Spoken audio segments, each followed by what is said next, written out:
നമസ്കാരം. നമസ്തേ അഞ്ജന. ഈ ഇറാൻ യുദ്ധത്തിന്റെ യഥാർത്ഥ കാരണം ആണവായുധങ്ങളാണോ അതോ വേറെ എന്തെങ്കിലും കാരണങ്ങളാണോ?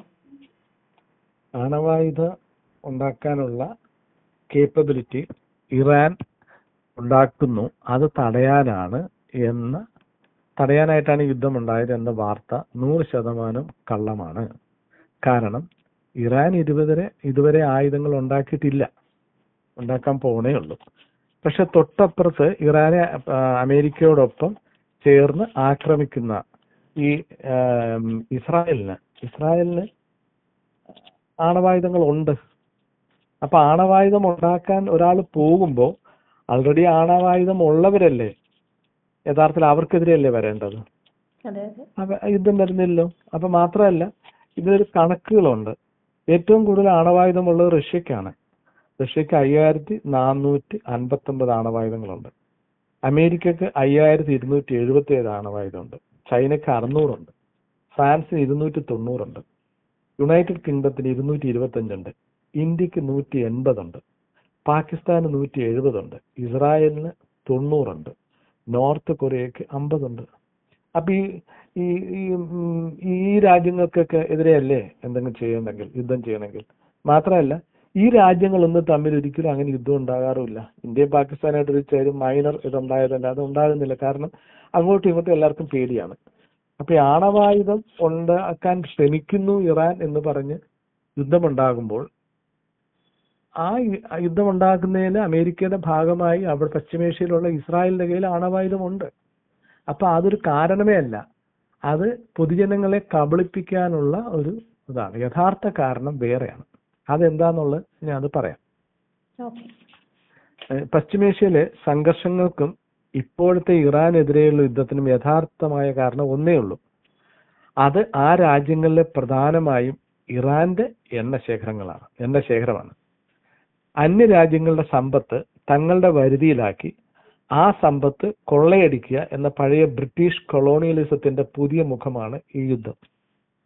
ബ്രിട്ടീഷുകാർ അമേരിക്കയിൽ ബ്രിട്ടീഷ് കോളനി ഉണ്ടാക്കി ആ നാടിന്റെ ഭൂമിയും സ്വത്തും കൈക്കലാക്കി നാടിന്റെ യഥാർത്ഥ ഉടമകളായിരുന്ന റെഡ് ഇന്ത്യൻസിനെ സാമൂഹ്യ, രാഷ്ട്രീയ, സാമ്പത്തിക മേഖലകളുടെ പുറമ്പോക്കിലേക്ക് തള്ളിമാറ്റിയ അതേ പ്രവൃത്തികളുടെ തനിയാവർത്തനമാണ് ഇറാൻ യുദ്ധത്തിലും കാണിച്ചിരിക്കുന്നത്. അതിന് പക്ഷേ ആണവായുധവൽക്കരണത്തിന്റെയും അതുപോലെ തന്നെ ജനാധിപത്യത്തിന്റെയും മനുഷ്യാവകാശത്തിന്റെയും ഒക്കെ നിറം പിടിപ്പിച്ച നുണക്കഥകൾ പടച്ചുവിടുന്നു എന്ന് മാത്രമേ ഉള്ളൂ. ഇറാനിലെ എണ്ണ എങ്ങനെയാണ് ബ്രിട്ടീഷുകാരുടെയും അമേരിക്കക്കാരുടെയും രാഷ്ട്രീയ പ്രശ്നമായെന്ന് നോക്കാം. 1951 ഇറാനുമായുള്ള ബ്രിട്ടീഷ് അമേരിക്കൻ ബന്ധത്തിന്റെ ഒരു നിർണായക വർഷമായിരുന്നു. മുഹമ്മദ് മൊസാദെക് എന്ന രാഷ്ട്രീയ നേതാവ് ഇറാന്റെ പ്രധാനമന്ത്രിയായി. ബ്രിട്ടീഷ് കമ്പനിയായ ആംഗ്ലോ ഇറാനിയൻ ഓയിൽ കമ്പനിക്ക് തെക്കൻ ഇറാനിൽ കൊടുത്തു പോകുന്നതിന് സമമായി വടക്കൻ ഇറാനിൽ സോവിയറ്റ് യൂണിയൻ എണ്ണയുടെ അവകാശം കൊടുക്കാനുള്ള നീക്കത്തെ എതിർത്തുകൊണ്ട് തന്റെ ദേശീയ താല്പര്യങ്ങൾ വ്യക്തമാക്കിയ മുഹമ്മദ് 1951 തന്നെ എണ്ണ ദേശസാൽക്കരിച്ചുകൊണ്ടുള്ള നിയമം പാസാക്കി. ഇറാനിലെ എണ്ണയിലുള്ള തങ്ങളുടെ അവകാശം പുനഃസ്ഥാപിച്ചു കിട്ടുന്നതിന് വേണ്ടി ബ്രിട്ടീഷ് ഗവൺമെന്റ് അമേരിക്കയുടെ സഹായം തേടി.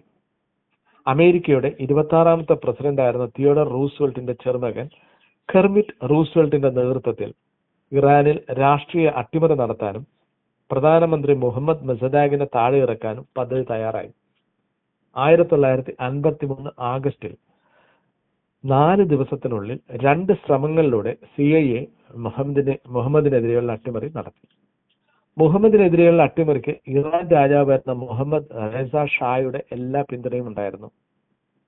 സ്റ്റീഫൻ കിംഗർ ഉൾപ്പെടെ അദ്ദേഹത്തിന്റെ ഓൾ ദ ഷാസ് മെൻ എന്ന ബുക്കിനകത്ത് ഈ അട്ടിമറി നീക്കങ്ങളെ കുറിച്ച് ഭംഗിയായി വിവരിക്കുന്നുണ്ട്. ഇറാനിയൻ മാധ്യമങ്ങളെ കൈക്കലാക്കിയ എന്നതാണ് CIA ദൗത്യ നേതാവായ റൂസ്വെൽറ്റ് ആദ്യം ചെയ്തത്. ചില പത്രങ്ങൾ വിലക്ക് വാങ്ങി, ചില മുതലാളിമാരെ ബ്രൈബ് ചെയ്തു. പത്രത്തിലൂടെ നിരന്തരം മുഹമ്മദ് മൊസാദെക് എന്ന പ്രധാനമന്ത്രിക്കെതിരെ വാർത്തകൾ വന്നു. ഇസ്ലാമിക് പണ്ഡിതന്മാരിൽ ഒരു വിഭാഗത്തെ തങ്ങളുടെ വശത്താക്കിയ റൂസ്വെൽറ്റ് മൊസാദെക് ഷായ്ക്ക് ഭീഷണിയാണെന്ന് ഷായെ വിശ്വസിപ്പിച്ചു. ഇതിനുശേഷം രാത്രിയിൽ മൊസാദെകിനെ വീട്ടിൽ വെച്ച് തടങ്കലിലാക്കാൻ നടത്തിയ ശ്രമം പരാജയപ്പെട്ടു. അടുത്ത ദിവസം മൊസദാക് അട്ടിമറി ശ്രമം പരാജയപ്പെട്ടതായി റേഡിയോയിലൂടെ ജനങ്ങളെ അറിയിച്ചു. ഈ സമയത്ത് വിദഗ്ധ ചികിത്സയ്ക്ക് എന്ന് പറഞ്ഞ് ഷാ ഇറാൻ വിട്ടു. CIA ഇഷ്ടമുള്ള വിധം കാര്യങ്ങൾ കൈകാര്യം ചെയ്യാനുള്ള അവസരം ഒരുക്കുകയായിരുന്നു ഷാ. 1953 ഓഗസ്റ്റ് 19 CIA മുഹമ്മദ് മൊസദാഗിനെ അറസ്റ്റ് ചെയ്തു. ഷാ ഉടൻ തിരിച്ചെത്തി തന്റെ സമ്പൂർണ്ണ അധികാരം ഊട്ടിയുറപ്പിച്ചു. അടുത്ത 25 വർഷം ഭരണം നടത്തി. മൊസദാഗിനെ വീട്ടുതടങ്കലിൽ വിധിച്ചു. തടങ്കലിൽ വെച്ച് മൊസദാഗ് മരിച്ചു 1967. 2013 CIA ഡീക്ലാസിഫൈ ചെയ്ത രേഖകൾ ഇക്കാര്യം വ്യക്തമാക്കുന്നുണ്ട്. ഈ ഓരോ കാര്യവും ഞങ്ങളാണിത് ചെയ്തതെന്നും ഞങ്ങളിത് ചെയ്തത് ഇന്ന കാര്യത്തിന് വേണ്ടിയിട്ടാണെന്നും അത് വളരെ അൺഡെമോക്രാറ്റിക് വേയിലാണ് ഞങ്ങൾ ചെയ്തത് എന്നും CIA ഡോക്യുമെന്റ്സിൽ പറയുന്നുണ്ട്. കാരണം CIA എപ്പോഴും after 25 years or something they would normally declassify the documents. അപ്പൊ അത് എല്ലാം അല്ല, ഒരുപാട് ഡോക്യുമെന്റ്സ് ഡീക്ലാസിഫൈ ചെയ്യും. അപ്പൊ ജനങ്ങൾക്കൊക്കെ മനസ്സിലാകും എന്താണെന്ന്. അപ്പൊ അത്രമാത്രം ഒരു സത്യസന്ധത അവർക്കുണ്ട്. അവരെല്ലാ കള്ളത്തരങ്ങളും ചെയ്യും. പക്ഷേ ആഫ്റ്റർ 25 or 30 years അവരത് ഡീക്ലാസിഫൈ ചെയ്യുമ്പോൾ അത് പബ്ലിക് ഡൊമൈനിൽ ആ ഡോക്യുമെന്റ്സ് വരുന്നു. നമ്മളൊക്കെ നമ്മുടെ രാജ്യം ചെയ്യുന്ന കള്ളത്തരങ്ങൾ നമ്മൾ ഒരിക്കലും പുറത്ത് പറയത്തില്ല. അത് പുറത്ത് ആരെങ്കിലും പറയുകയാണെങ്കിൽ അത് ദേശവിരുദ്ധമാണെന്ന് നമ്മൾ ചാപ്പ് കുത്തുകയും ചെയ്യും. അമേരിക്കക്കാർ എന്ത് കള്ളത്തരം കാണിക്കുമ്പോഴും എവിടെയോ ഒരു സത്യസന്ധതയുണ്ട്. ആ കള്ളത്തരത്തിന് ഒരു സത്യസന്ധതയുണ്ട്. അതുകൊണ്ടാണ് അവർ കുറെ കഴിയുമ്പോൾ ഇത് പുറത്ത് പറയുന്നത്.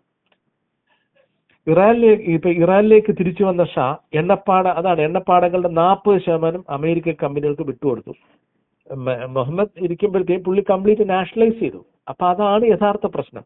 മുഹമ്മദിനെ വീട്ടുതടങ്കലിലാക്കുന്നു. അപ്പൊ ഷാ തിരിച്ചു വരുന്നു. ഷാ 40% അമേരിക്കൻ കമ്പനികൾക്ക് വിട്ടുകൊടുത്തു. 1954 കൺസോർഷ്യം എഗ്രിമെന്റിന്റെ ഭാഗമായിട്ടിരുന്നു അത്. 5 അമേരിക്കൻ കമ്പനികൾക്കായി 40% എണ്ണപ്പാടങ്ങളും 40% ഇറാന്റെയും ബ്രിട്ടന്റെയും എണ്ണ കമ്പനികൾക്കും 14% ഒരു ഡച്ച് എണ്ണ കമ്പനിക്കും ബാക്കിയുള്ള 6% ഒരു ഫ്രഞ്ച് കമ്പനിക്കുമെന്ന നിലയിലായിരുന്നു ഈ കൺസോർഷ്യം എഗ്രിമെന്റ് ഭാഗമായിട്ടുള്ള ഭാഗം വയ്ക്കൽ. ഈ കരാറിന്റെ കാലാവധി 1979 അവസാനിച്ചു. കാലാവധി 5 വർഷം വീതം 3 പ്രാവശ്യം നീട്ടിയെടുക്കാൻ കൺസോർഷ്യത്തിന് അധികാരമുണ്ടെന്നിരിക്കെയാണ് ഷാ കരാർ നിർത്തലാക്കുന്നത്. ഇതിനിടയിലാണ് ഷായുടെ വെസ്റ്റേണൈസേഷൻ ഓഫ് ഇറാൻ എതിരായ ചില നീക്കങ്ങൾ നടക്കുന്നത് 1979-78 കാലഘട്ടത്തിൽ. ഈ നീക്കങ്ങളെ തടയാനുള്ള ശേഷി അമേരിക്കയ്ക്കുണ്ടായിരുന്നെങ്കിലും എണ്ണ കരാർ നീട്ടിക്കൊടുക്കാൻ തയ്യാറാകാത്ത ഷായുടെ ഭരണം വേണ്ട എന്നവർ കരുതി. അങ്ങനെ 79 ഷായുടെ ഭരണം അട്ടിമറിച്ചു. ഷാ നാടുവിട്ടു. അയത്തുള്ള റഹ്മുള്ള ഖൊമേനിയുടെ നേതൃത്വത്തിൽ പുതിയ ഭരണം വന്നു. ഇറാന്റെ പേര് ഇസ്ലാമിക് റിപ്പബ്ലിക് എന്നായി. അതൊരു മതാധിഷ്ഠിത രാജ്യമായി. പുതിയ ഭരണം അമേരിക്കയുടെ പ്രതീക്ഷയ്ക്ക് വിപരീതമായി അമേരിക്കയുമായുള്ള സകല ബന്ധങ്ങളെ അവസാനിപ്പിച്ചു. Neither east nor west Islamic republic, അതായിരുന്നു ഖമേനിയുടെ രാഷ്ട്രീയ, സാമ്പത്തിക, സാമൂഹ്യ പ്രമാണം. ഇതോടെ ഇറാനിലെ എണ്ണപ്പാടങ്ങൾക്ക് മുകളിലുള്ള അമേരിക്കൻ ബ്രിട്ടീഷ് കമ്പനികളുടെ നിയന്ത്രണം പൂർണ്ണമായും ഇല്ലാതായി. അമേരിക്കയെ വലിയ ചെകുത്താൻ എന്ന് ഖൊമേനി വിശേഷിപ്പിച്ചു. ഇതിനെ തുടർന്ന് അമേരിക്ക തങ്ങളുടെ ബദ്ധശത്രുവായി ഇറാനെ ഡിക്ലെയർ ചെയ്തു. ഇറാന്റെ ആണവായുധ രാജ്യമാകാനുള്ള ശ്രമങ്ങളെയും ജനാധിപത്യ ഇല്ലായ്മയും ഇറാനിലെ മനുഷ്യാവകാശങ്ങളുടെ ലംഘനങ്ങളെയും എണ്ണയുടെ മേൽ അമേരിക്കയുടെ സ്വാധീനം തിരിച്ചുകൊണ്ടുവരാൻ നടത്തിയ പ്രോപ്പഗൻഡകളായിരുന്നു. എണ്ണ ആയുധമാക്കി മാറിയത് അങ്ങനെയാണ്. 2 രാജ്യങ്ങളും വാസ്തവത്തിൽ 2 പക്ഷത്തായി മാറിയത് എണ്ണ എന്ന ആയുധത്തെ ചൊല്ലി മാത്രമാണ്. ചുരുക്കത്തിൽ ഇതാണ്: 1950 ജനാധിപത്യപരമായ ഭരണം ഇറാനിലുണ്ടായിരുന്നു.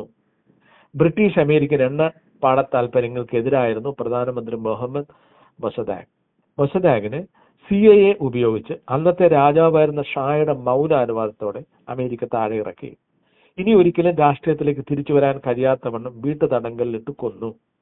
ഷായുടെ അധികാരം വീണ്ടും ഉറപ്പിച്ചു. അതായത് ജനാധിപത്യത്തെ അട്ടിമറിച്ചത് പൂർണ്ണമായും രാജ്യഭരണത്തിലേക്ക് ഇറാനെ കൊണ്ടുപോയി. ജനാധിപത്യവാദികളായിരുന്ന രാഷ്ട്രീയ നേതാക്കളെ ഒക്കെ തടങ്കലിലാക്കി, അല്ലെങ്കിൽ കൊന്നു. 1979 25 വർഷത്തെ എണ്ണക്കരാർ നീക്കിക്കൊടുക്കാൻ തയ്യാറാകാത്തപ്പോൾ ഖൊമേനിയുടെ നേതൃത്വമുള്ള വിപ്ലവത്തിനെ അമേരിക്ക മാറി നിന്ന് നോക്കിക്കണ്ടു. ഷായുടെ സഹായത്തിന് എത്തിയില്ല. ഖൊമേനി തങ്ങളെ വലിയ ചെകുത്താനെന്ന് മുദ്ര കുത്തിയത് അമേരിക്കയുടെ പ്രതീക്ഷയ്ക്ക് വിപരീതമായിരുന്നു. 1989 അയത്തുള്ള അലി ഖൊമേനി ഇറാന്റെ പരമോന്നത നേതാവായി. ഇപ്പം മരിച്ചു അയാൾ.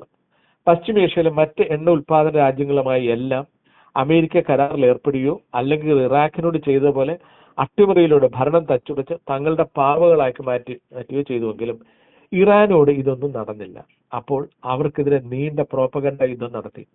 ആണവായുധത്തിന്റെ പേര് പറഞ്ഞ് ഇതാ ഇപ്പോൾ ഭരണം അട്ടിമറിച്ച് ഖമേനിയെ കൊന്നു. ഒരു ചോദ്യം അവശേഷിക്കുന്നു. അമേരിക്കയിൽ നിന്ന് വളരെ ദൂരെ കിടക്കുന്ന ഈ പശ്ചിമേഷ്യൻ രാജ്യങ്ങളുടെ കാര്യത്തിൽ അമേരിക്ക എന്തിനാണ് എപ്പോഴും ഇടപെടുന്നത്? മറ്റൊരു ചോദ്യം കൂടി. അത്തരം ഇടപെടലുകൾ ജനാധിപത്യത്തിന്റെ വിജയമായി നമ്മുടെ മാധ്യമങ്ങൾ എന്തിനാണ് ആഘോഷിക്കുന്നത്?